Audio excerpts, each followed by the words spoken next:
విజయనగర సామ్రాజ్య కాలంలో వ్యాసరాయల వారు తుంగభద్ర నది ఒడ్డున ధ్యానం చేసేవారు.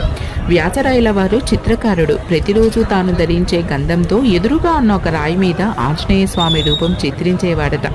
అలా చిత్రించిన ప్రతిసారి హనుమంతుడు నిజ రూపం ధరించి అక్కడి నుండి వెళ్ళిపోయేవాడట.